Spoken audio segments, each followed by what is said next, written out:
a crowded gate at Chicago O'Hare, a stressed-out agent, and a pilot who holds all the power. When Captain Caden Cruz sees Rowena Bishop at the front of the line, he doesn't see a passenger. He sees a problem. He uses his authority to deny her boarding, publicly humiliating her in front of hundreds. He calls her unstable. He calls her a security risk. He has her removed by security. What he doesn't know is that the woman he just barred from the flight isn't just another passenger. She's the brand new CEO of the entire airline, and the karma that's coming for him is cleared for takeoff. The hum of Chicago's O'Hare International Airport was a familiar kind of chaos. Gate K-12 was a microcosm of that chaos, a churning sea of anxious passengers waiting to board Meridian Airways flight MA212 to London Heathrow. The flight was already delayed by 45 minutes due to a late inbound aircraft, and the tension in the air was as stale as the recycled air in the terminal. Rowena Bishop stood patiently in the Group 1 priority line. She was dressed in dark, tailored slacks, a simple silk shell, and a sharp, charcoal grey blazer. Her hair was pulled back into a professional low bun. She carried a single, well-worn leather briefcase. She was, by any definition, the picture of a seasoned business traveller. She was also, as of 3 days ago, the new Chief Executive Officer of Meridian Airways. This flight wasn't a holiday. It was her first unannounced field inspection. She had intentionally booked a standard business class ticket under her own name, a name still unfamiliar to the rank and file, to see the airline's operations from the customer's perspective. She wanted to see the warts, the flaws, the things that didn't make it into the glossy reports from the outgoing COO, Martin Cole. She was about to get exactly what she wanted. At the podium, the gate agent, a woman in her late 50s with a name tag that read Brenda Jensen, was fielding a barrage of questions from frustrated passengers. Her voice was strained, her smile painted on. "Yes, sir. We will be boarding shortly. No, I cannot guarantee your connection in London." Rowena finally reached the podium. She smiled warmly at Brenda. "Good afternoon. Just checking in."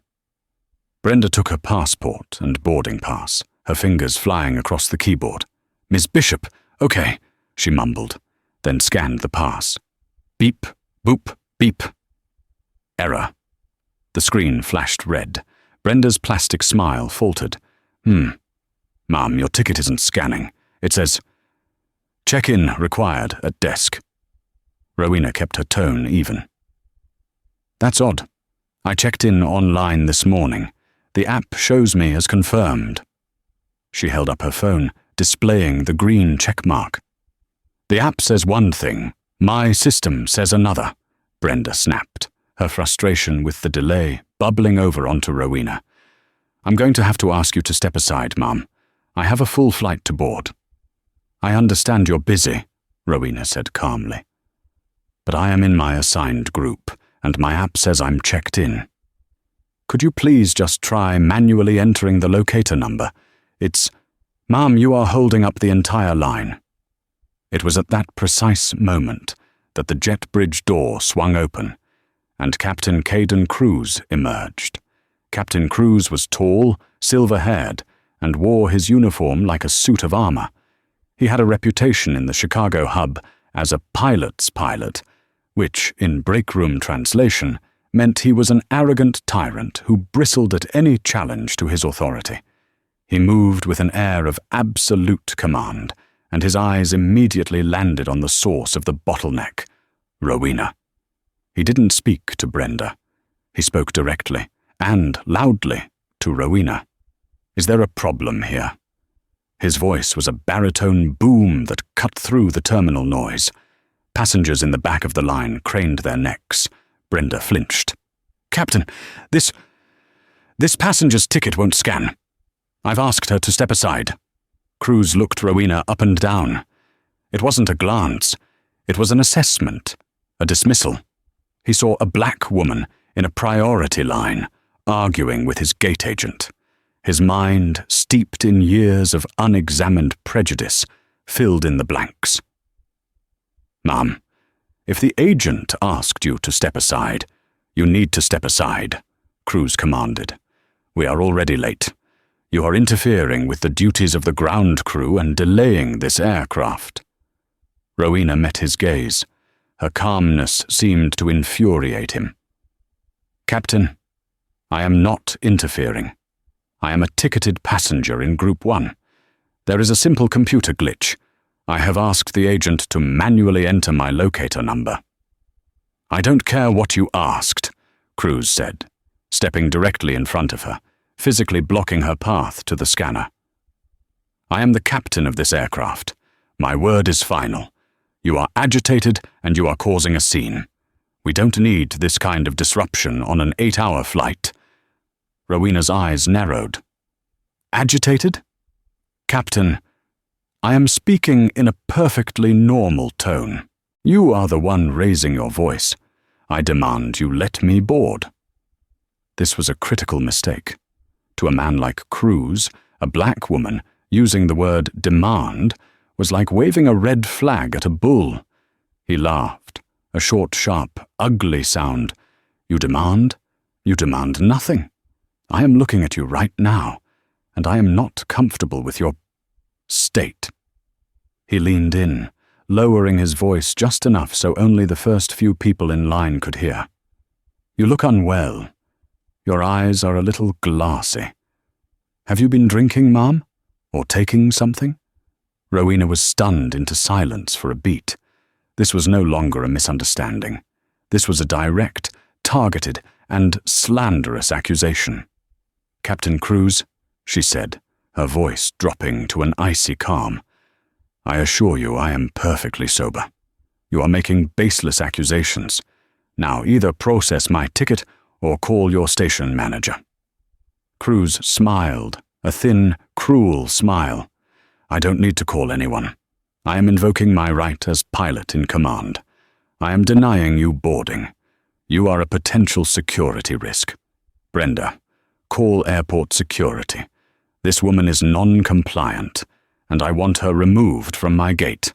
Now." Brenda Jensen's face went white. "Security? Captain, Are you deaf, Brenda? Get security. Get her out of here.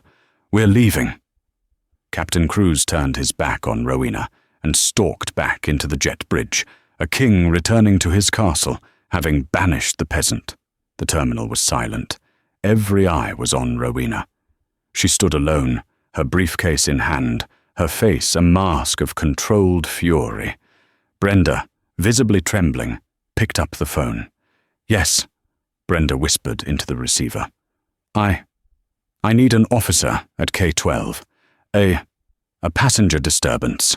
Rowena Bishop, the new CEO of Meridian Airways, had just been declared a security risk by her own employee. The passengers in line began to mutter. A man in a cheap suit behind where Rowena had been standing said, "Good grief, just step aside, lady. We all want to get home." Another woman, however, was filming the entire interaction on her phone, her expression one of disgust. Before airport security could arrive, the jet bridge door opened again. This time it was a senior flight attendant, Trish Donovan. Trish was a 20-year veteran who mirrored Cruz's arrogance. She was fiercely loyal to him, not to the airline, and viewed passengers as necessary inconveniences. "Brenda, what's the hold-up? The captain is ready to get the pre-departure service going," Trish said, her voice dripping with impatience. She then saw Rowena, who was still standing at the podium, now isolated in a circle of shame. "Oh," Trish said, her eyes flicking to Rowena. "Is this the problem?" Brenda, near tears, just nodded. "The captain denied her boarding. He's called security." Trish Donovan looked Rowena up and down, a sneer playing on her lips. "Well, he's the boss." "Ma'am," she said to Rowena, "you need to clear the area. You're upsetting the other passengers." "I am a passenger," Rowena stated, her voice dangerously quiet.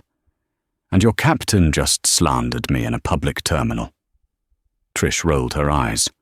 Look, I don't know what you told him, but Captain Cruz has been flying for 30 years. He knows a security risk when he sees one. If he says you're not flying, you're not flying. End of story. A younger flight attendant, Leo Flynn, appeared behind Trish. He looked pale and uncomfortable. Trish, maybe we should just wait. The captain seemed really angry. He's angry because we're late, Leo, Trish snapped. And this person isn't helping. Go back inside and start on the amenity kits. Leo looked at Rowena, his expression a mixture of pity and fear. He knew what he had just seen was wrong. He had heard Cruz's rant over the open cockpit door, and it was filled with coded, ugly language. But Trish was the lead, and Cruz was the captain. He was trapped. He gave Rowena a helpless look and retreated into the jet bridge. 2 airport security officers finally arrived. They were not police. They were airport operations staff, tasked with terminal security. The older of the 2, Officer Ramirez, approached. "Ma'am, we've had a report of a disturbance. Is there a problem?" Before Rowena could speak, Brenda Jensen, now fully on team captain to save her own skin, interjected. "This is Brenda Jensen. I'm the agent for MA-212. Captain Cruz has denied this passenger boarding. She's non-compliant and refusing to leave the gate area." "Non-compliant?" Rowena repeated, her voice incredulous.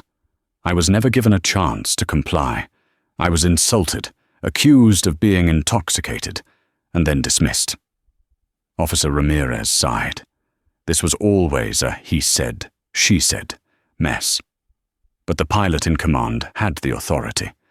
"Ma'am, I don't know what happened, but the airline has denied you boarding. I need you to come with me. You can file a complaint with the airline from the customer service desk." "I am not filing a complaint from a customer service desk," Rowena said, the steel returning to her voice. She knew that fighting Ramirez was a losing battle. It would only escalate the unstable narrative Cruz had created. She had to change the battlefield. "Fine," she said, her dignity her only shield. "I will go with you. But you will note, for your report, that I am cooperating fully. You will also note that I am requesting the full name and employee number of Captain Caden Cruz, gate agent Brenda Jensen, and flight attendant Trish Donovan." Trish scoffed from the jet bridge. "Good luck with that." Ramirez, to his credit, just nodded. "That's your right, ma'am. Please, come with me." As Ramirez led her away, the line of passengers began to move. Group 1 was finally boarding. They filed past her, some staring with pity, some with scorn, some with simple indifference. Rowena Bishop was forced to endure the walk of shame, escorted out of the gate area like a common criminal, while the crew that had just humiliated her began welcoming her real customers onto the plane. They walked in silence for several minutes, away from the K-Con course and toward a small, sterile operations office. As they walked, Rowena's mind was not on her humiliation. It was on restructuring. It was on personnel files. It was on the deep, rotting cancer within her new company that she had just personally discovered. Captain Cruz thought he had put out a small fire. He had no idea he had just lit a fuse. Inside the small office, Officer Ramirez gestured to a plastic chair. "Look, Mum, I'm sorry this happened. But with the captain, it's his plane, his rules. Once he makes that call—" "I understand your position, officer," Rowena said, sitting down but not relaxing. She placed her briefcase on her lap. "Now, I need to use my phone. I need to make one call. It pertains directly to the operational integrity and security of Meridian Airways." Ramirez was skeptical. "Ma'am, this isn't a police station. You're not under arrest. You can make any calls you want. But if you want to get rebooked—" "I am not interested in rebooking," Rowena said, pulling out her phone. She didn't have to look up the number. She had memorized it yesterday.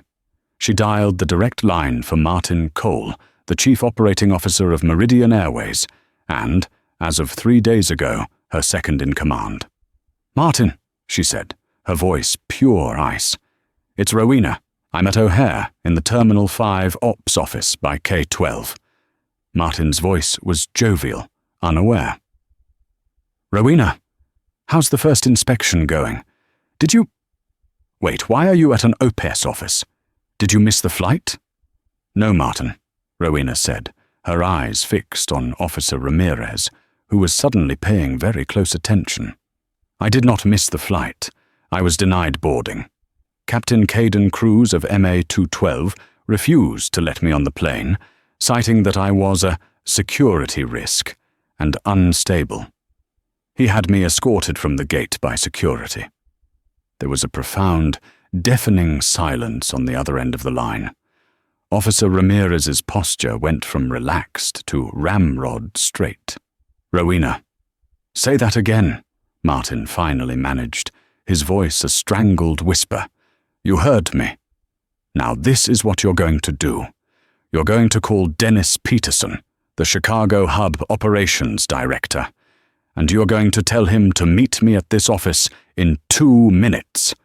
Then you are going to ground Flight MA-212. I want that plane's door opened, I want the jet bridge reattached, and I want Captain Cruz to remain in that cockpit until I get there. Am I clear? Ground. Ground the flight. It's already boarded." "Martin," Rowena said, "if you do not ground that flight right now, you can join Captain Cruz on the unemployment line. Do it." She hung up. She looked at Officer Ramirez, whose face had lost all its color. "Officer," Rowena said calmly, "I believe your supervisor and Mr. Peterson from Meridian will be here shortly. You might want to get your report ready." Onboard Flight MA-212, Captain Caden Cruz was settling into his left-hand seat. He let out a long, satisfied sigh. His first officer, F.O. Kent, a younger man in his late 30s, was finalizing the pre-flight checks. Kent had been quiet ever since the incident at the gate. "God, the passengers they let fly these days," Cruz muttered, adjusting his headset. "Can you believe the nerve? I demand. Thinks she can just demand her way onto a plane." F.O. Kent tapped a command into the flight management computer. "I don't know, Kai. She seemed pretty composed to me. That unstable call seemed a bit much." "You have to trust your gut, Kent," Cruz said condescendingly. "That's what separates the captains from the co-pilots. You see agitation, you see dilated pupils, you see aggression. You don't take the risk. Not on my aircraft. You let one like that on, and 8 hours over the Atlantic, she's trying to open an exit door. I did everyone on this plane a favor." Trish Donovan poked her head into the cockpit. "Cabin is secure, Captain. All passengers seated. We're just waiting on the final paperwork from Brenda." "Good, good," Cruz said, smiling up at her. "Thanks for handling that, Trish. Nice to have a crew that knows how to deal with problems." "Anytime, Captain," Trish beamed. "Leo's a little green, but he'll learn. See you in London." She closed the cockpit door. Cruz turned to Kent. "See? Professional. Now, let's call for pushback." Just as Cruz reached for the radio, the jet bridge PA system, still connected to the plane's internal comms, squawked to life. It wasn't Brenda's voice. It was a man, and he sounded panicked. "MA-212, this is operations. Captain Cruz, do not, I repeat, do not call for pushback. Maintain your position at the gate. Open the cockpit door and await instructions." Cruz and Kent exchanged a confused look. This was a massive breach of protocol. Cruz grabbed his comm. "Operations, this is Captain Cruz. We are buttoned up and ready to go. What is the nature of this delay? We are already an hour behind schedule." The voice that came back was strained, formal. and terrified. "Captain, this is Dennis Peterson, ORD Hub Director. I am on the jet bridge. A situation has developed. You are to remain in your cockpit. The COO is on the line from corporate, and they are holding the flight." Cruz's arrogance evaporated, replaced by cold dread. "The COO, Martin Cole. Over what? That passenger? You've got to be kidding me." "Captain," Peterson's voice was a low hiss. "The passenger you denied boarding, the woman you had removed by security, was Ms. Rowena Bishop." Cruz stared blankly at his instrument panel. The name meant nothing to him. "Who the hell is Rowena Bishop?" There was a heavy sigh on the other end. "Kai, Rowena Bishop is the new CEO of Meridian Airways. She took over from corporate on Monday. You just kicked your new boss off the plane." The color drained from Kaiden Cruz's face. The cockpit, once a high-tech fortress of his authority, suddenly felt like a tiny, airless coffin. He looked at F.O. Kent, who was staring at him, his mouth open in pure horror. "Get on the PA," Cruz whispered to Kent, his voice suddenly hoarse. Tell them there's an unexpected systems check." "Kai," Kent said, "what did you do?" "Shut up! Just shut up!" Cruz frantically unbuckled his harness. He had to get to the jet bridge. He had to apologize. He could fix this. It was a misunderstanding. A simple, hilarious misunderstanding. He scrambled out of his seat and yanked open the cockpit door. He was met not by Dennis Peterson, but by the cold, furious gaze of Rowena Bishop. She was standing in the galley, flanked by a pale Dennis Peterson and a stone-faced Officer Ramirez. The passengers in the first few rows of business class were staring, confused. Rowena took 2 steps into the galley, her blazer still immaculate. She looked past Cruz, into the cockpit at F.O. Kent. Then her eyes settled back on the captain. "Captain Kaiden Cruz," she said. Her voice was not loud, but it cut through the cabin's hum like a diamond. "You called me unstable. You called me a security risk. You accused me of being intoxicated, and you had me removed from my aircraft." Cruz's hands were visibly shaking. He tried to manufacture his old, charming smile. Ms. Bishop, my God, this is a terrible, terrible misunderstanding. I didn't recognize you. I would never—" "You didn't recognize me," Rowena repeated, stepping closer. "So this is how you treat passengers you don't recognize. You invent reasons to deny them boarding. You abuse your authority based on— what? My appearance? My race? No, never!" Cruz protested, his voice rising in panic. I was concerned for safety. Your ticket didn't scan." "My ticket didn't scan," Rowena said. "So you decided I was a drunkard. Is that the protocol, Captain? Or is that just the protocol for me?" Trish Donovan, hearing the commotion, rushed up from the economy cabin. "Miss Bishop, I don't know who you are, but you can't be in the galley screaming at the captain. It's a federal." Rowena didn't even turn her head. She held up one hand. "Ms. Donovan, your name has been noted. Go to the back of the plane and wait." Trish froze, her mouth open.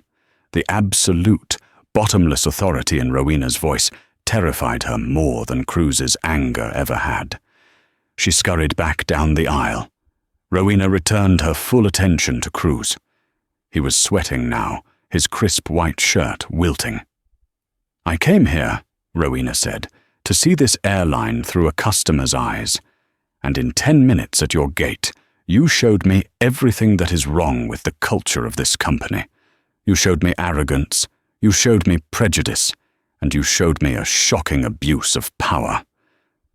"Ma'am, Ms. Bishop, please," Cruz begged. He was no longer a captain. He was just a terrified man. "It was a mistake, a horrible mistake. I'll apologize to the passengers. We can get going. Let me fly you to London. Please. Rowena stared at him for a long, cold beat. You are not flying me anywhere, Captain, she said. You are not flying anyone. Gather your personal belongings from the cockpit. You are relieved of duty, effective immediately. The silence in the forward galley was absolute, broken only by the faint, panicked breathing of Captain Crews. Relieved of duty, he stammered. You can't. The flight, the passengers, the Union. You can't just fire a captain on the spot. I am not firing you, Rowena said, her voice a scalpel. I am suspending you, pending a full and immediate investigation into your conduct, your professional history, and every complaint that has ever been filed against you. I am, however, relieving you of command of this flight.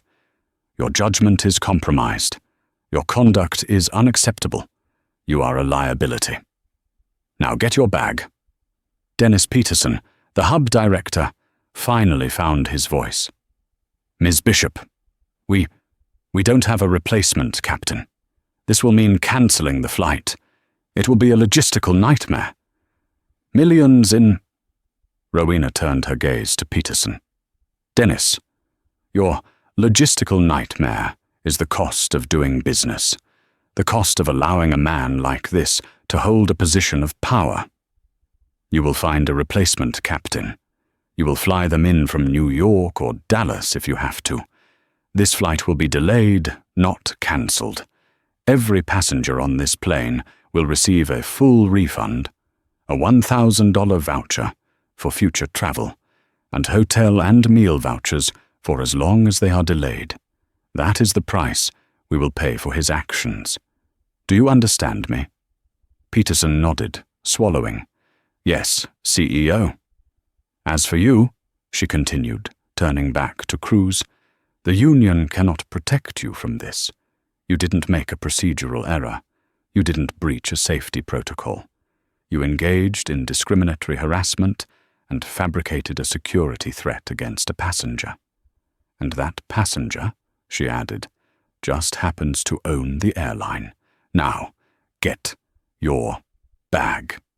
Crews looked at F.O. Kent, who was frozen in his seat, watching the execution. Kent, say something. Kent looked at his captain, then at the CEO. He unbuckled his harness. Kai, she's right. What you did at the gate, it was wrong. I'll be filing a report. That was the final blow.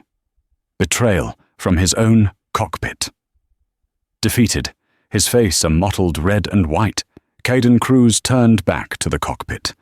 He wordlessly grabbed his small rolling briefcase and his hat. He didn't look at Rowena. He couldn't. Mr. Peterson, Rowena said, stepping back into the jet bridge to clear his path. Please have Officer Ramirez escort Mr. Crews from the premises. He is not to access any Meridian property, terminals, or crew lounges. His credentials are to be suspended, effective now. Yes, ma'am. Crews emerged from the cockpit. He had to walk past Rowena. She didn't move. She just watched him. Then began the longest walk of Caden Crews's life. He had to walk from the forward galley through the entire business-class cabin, where passengers were now openly staring, their phones out, recording. They had heard relieved of duty. They had seen the CEO. They knew. He walked past the man who had complained about Rowena. He walked past the woman who had been filming at the gate. Every eye was on him. The whispers were deafening. Is that the pilot? They're firing the pilot? What did he do? It was that woman he kicked off. Oh my God, she must be someone important. He kept his eyes on the floor.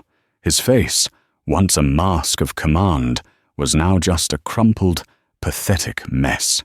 He emerged from the plane and walked onto the jet bridge, where Officer Ramirez was waiting. Sir, if you'll come with me, Ramirez said, his voice devoid of emotion. Crews, silent, followed him. The king had been deposed.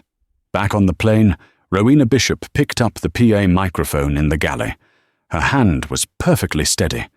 Ladies and gentlemen, this is Rowena Bishop. Her voice, calm and clear, filled the cabin. I am the new Chief Executive Officer of Meridian Airways.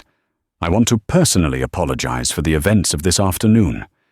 You were witness to a failure in our service, a failure in our culture, and a failure of one of our employees to uphold the standards of respect and safety that I demand.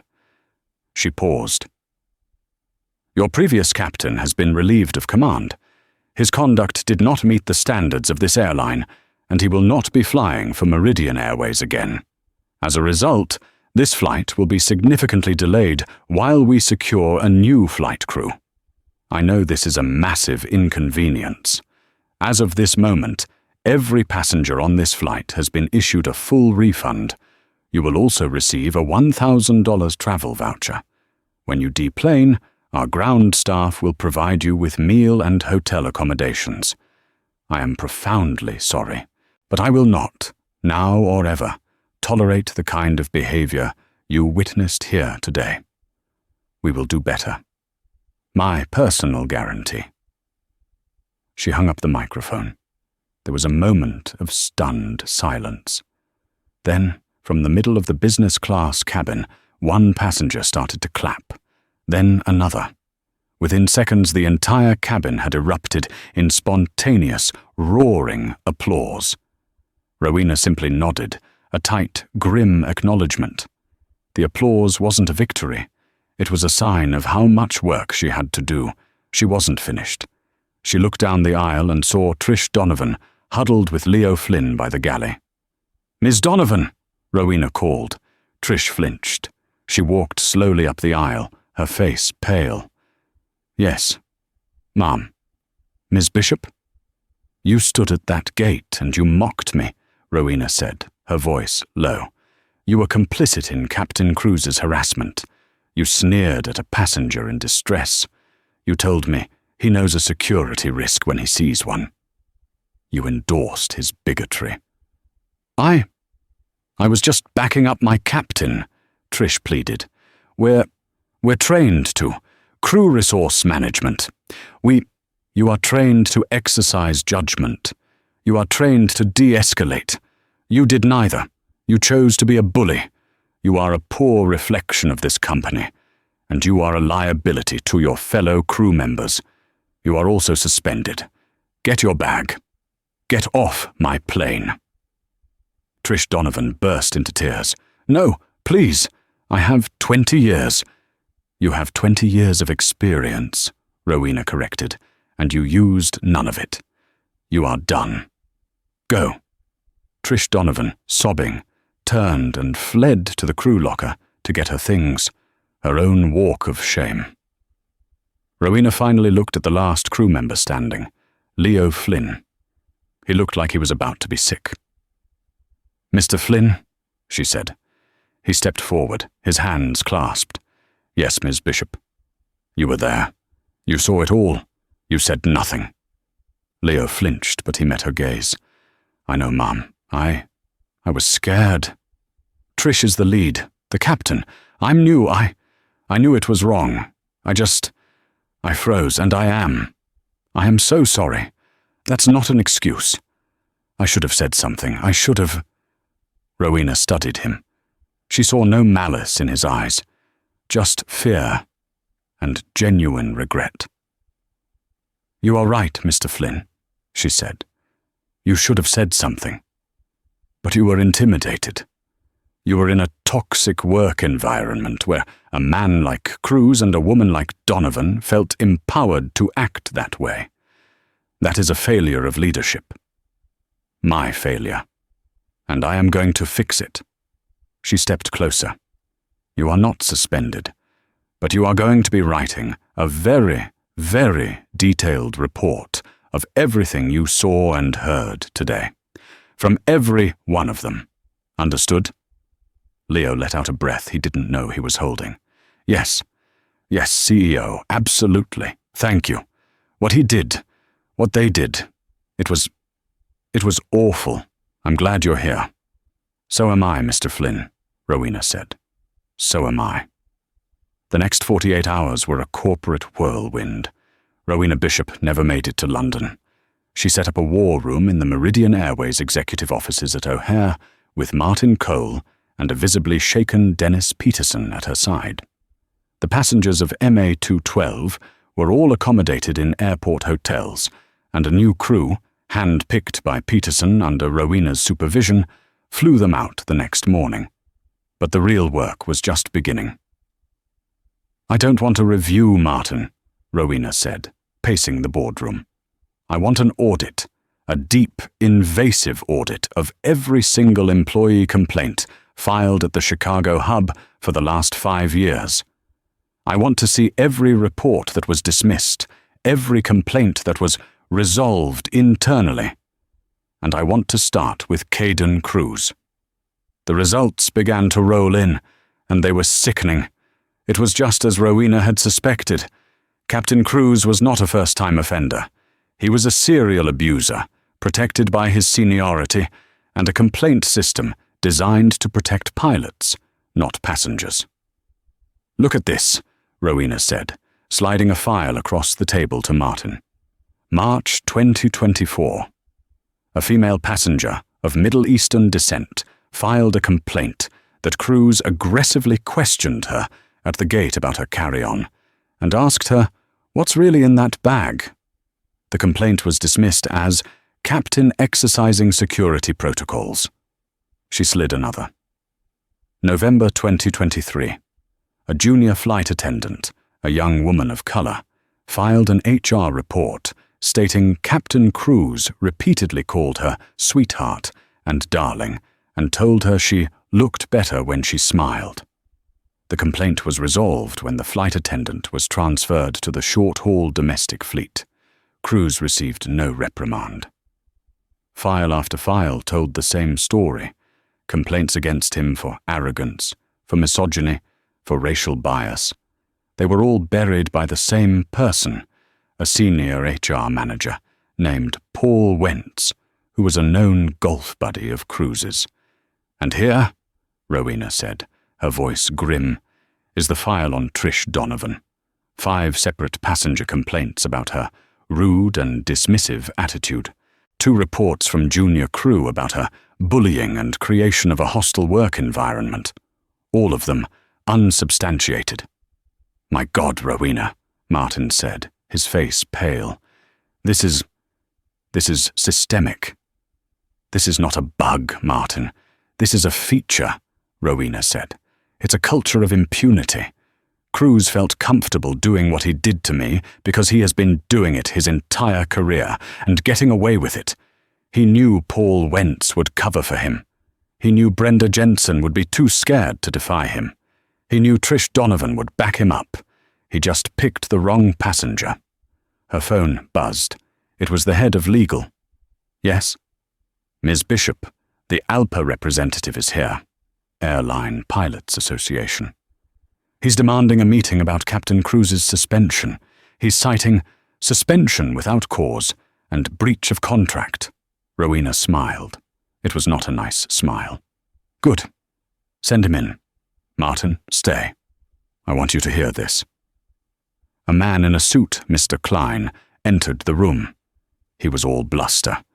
"Ms. Bishop, this treatment of a 30-year veteran captain is outrageous. You summarily suspended him on a passenger's complaint.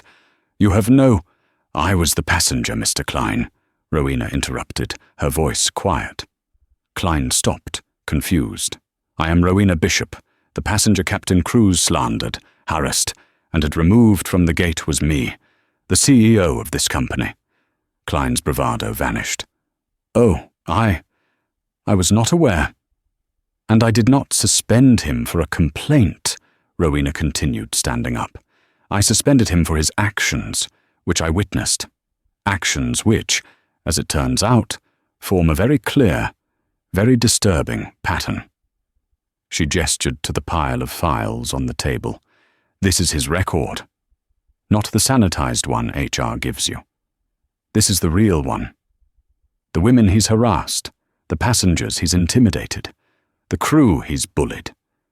You are here to defend a man who, by all accounts, is a liability to this airline and a disgrace to his uniform.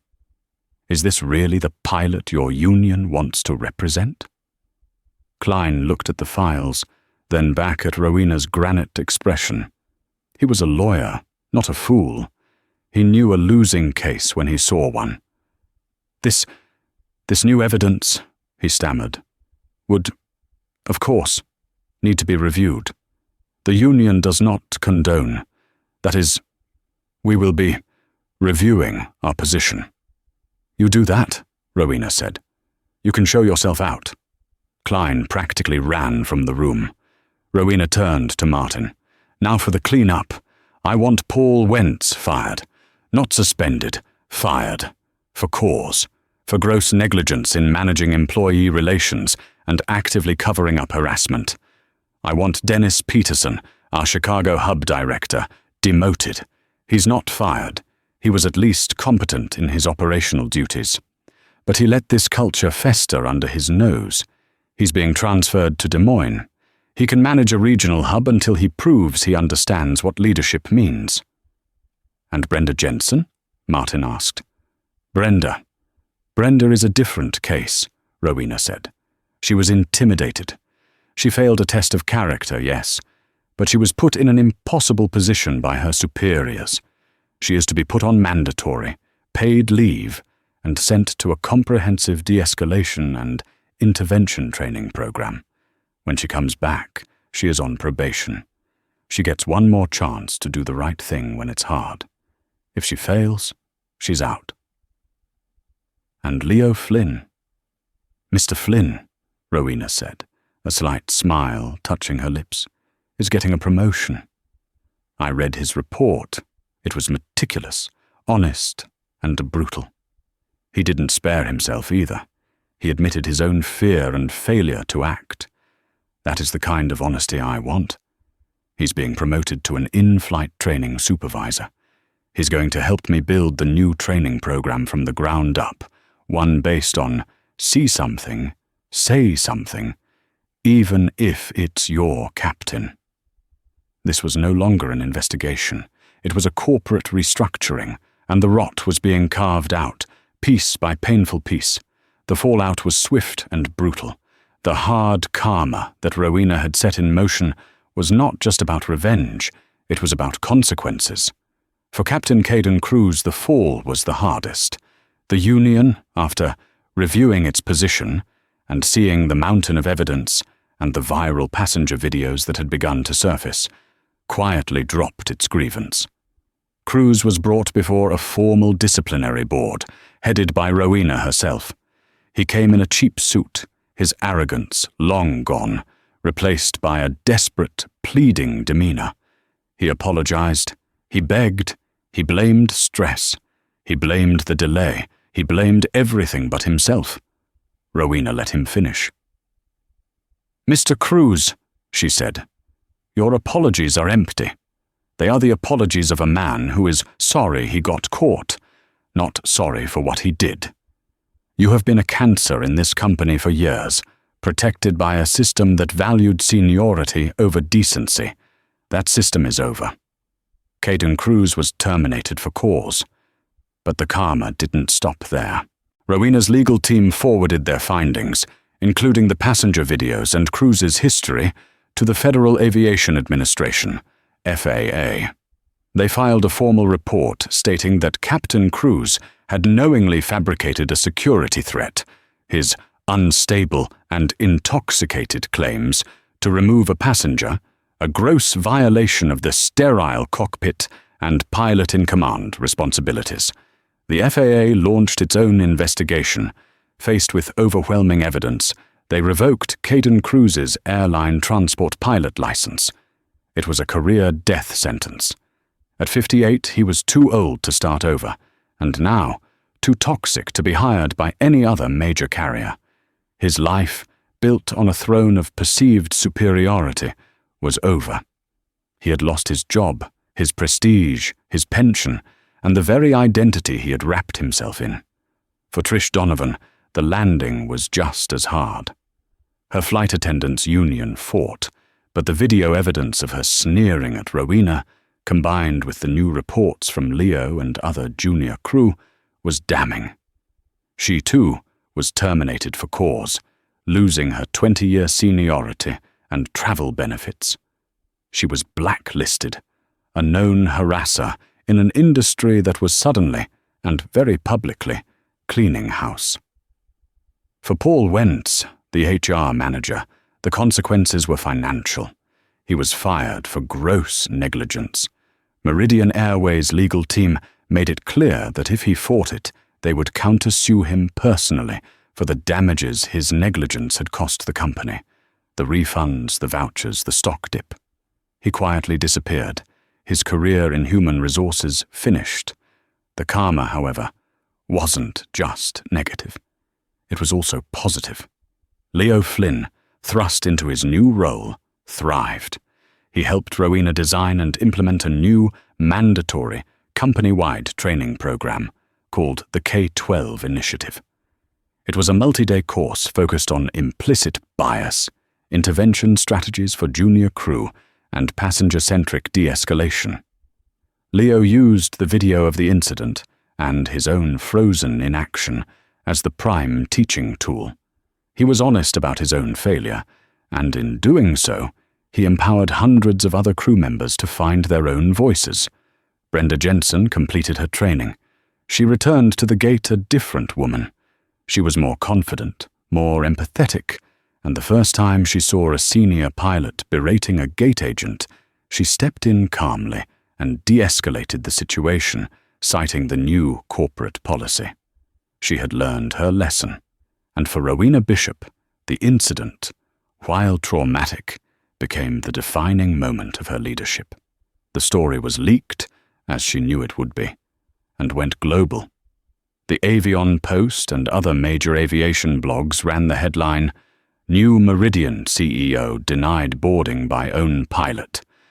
But where the press expected a scandal, they found a revolution.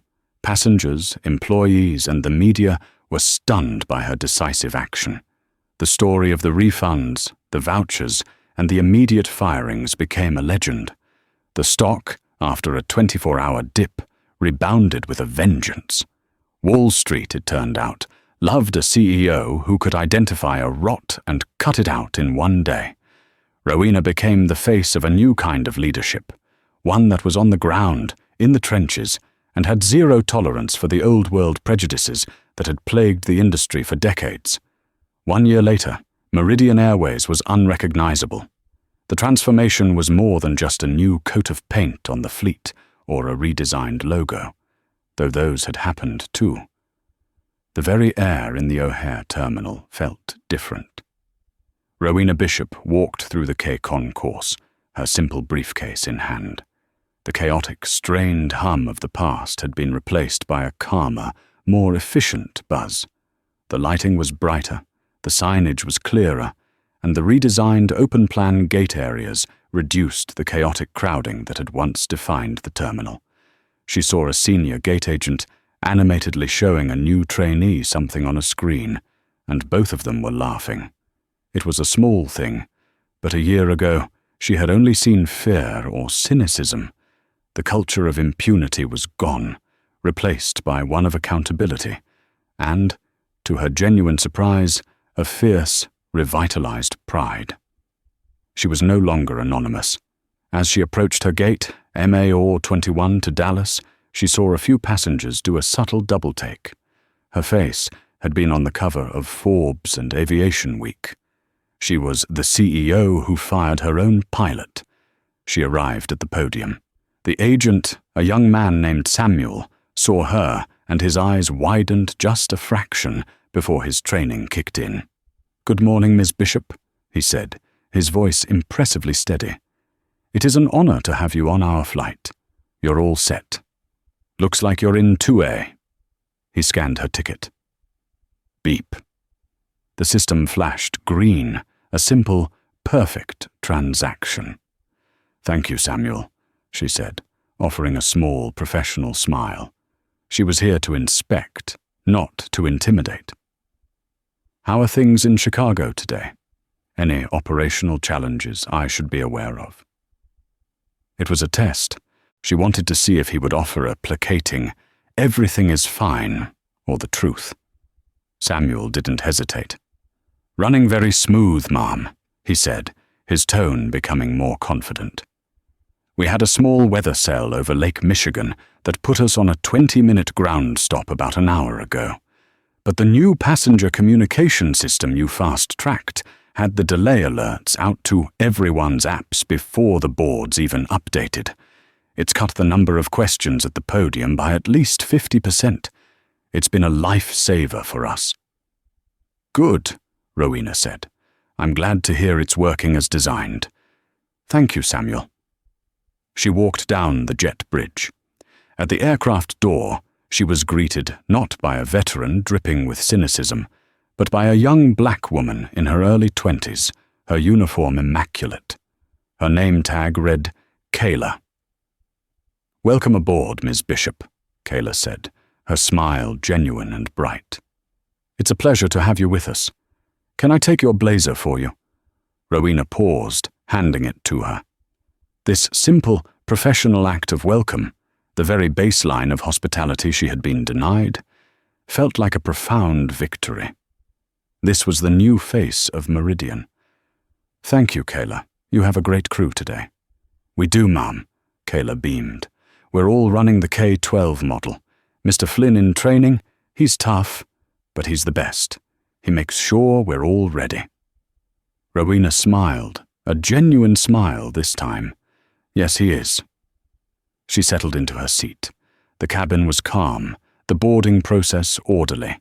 The flight attendants were visible, helping passengers, projecting an air of relaxed competence. Then, the PA chimed. "Good morning, ladies and gentlemen, and welcome aboard Meridian Flight 421 with service to Dallas-Fort Worth." The voice was female, crisp, and exuded a warm, effortless authority. "This is your captain, Maria Alvarez, speaking. We've just gotten the all-clear from the ramp. Our flight time today will be 2 hours and 20 minutes. We're expecting a smooth ride after a minor deviation around that weather cell. Our excellent ground crew got us buttoned up ahead of schedule, so we'll be pushing back right on time. On behalf of my entire crew, it is our privilege to fly you today." Rowena leaned her head back. A female captain, a diverse, empowered crew trained by Leo Flynn, a confident, solutions-oriented gate agent. This was the airline she had set out to build. The plane taxied, then turned onto the runway.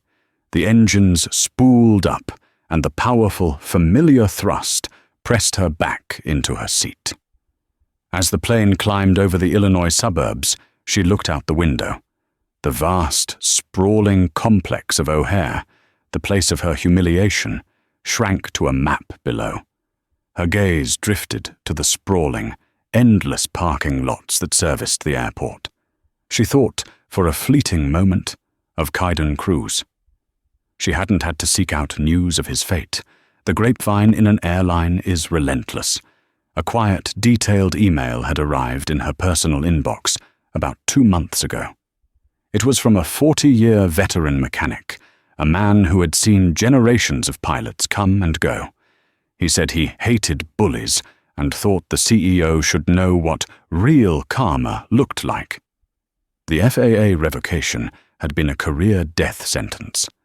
The union, faced with the passenger videos and the mountain of past complaints Rowena had unearthed, had labeled Cruz indefensible. His wife, who had married a king, had no interest in being married to a pariah. The divorce was fast and financially ruinous. He'd sold his large suburban home to pay the legal fees. The mechanic had just finished a double shift and was driving his pickup out of the long-term economy lot F.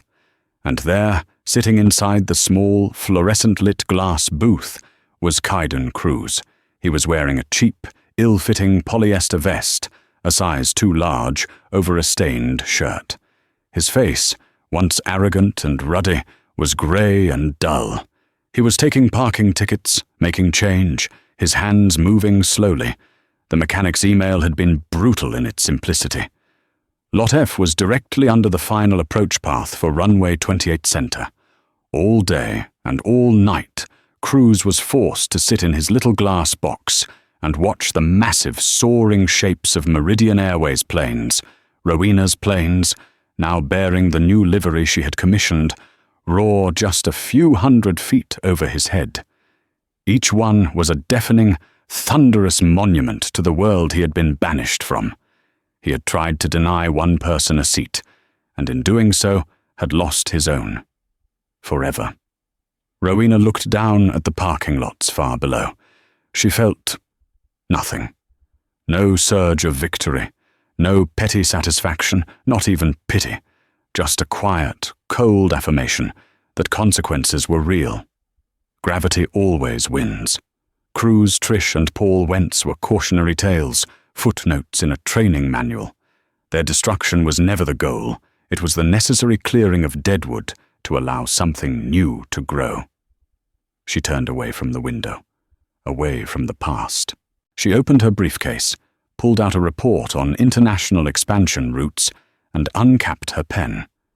She had an airline to run, and so Captain Cruz's career, built on arrogance and prejudice, ended not with a bang, but with the quiet closing of a parking booth door.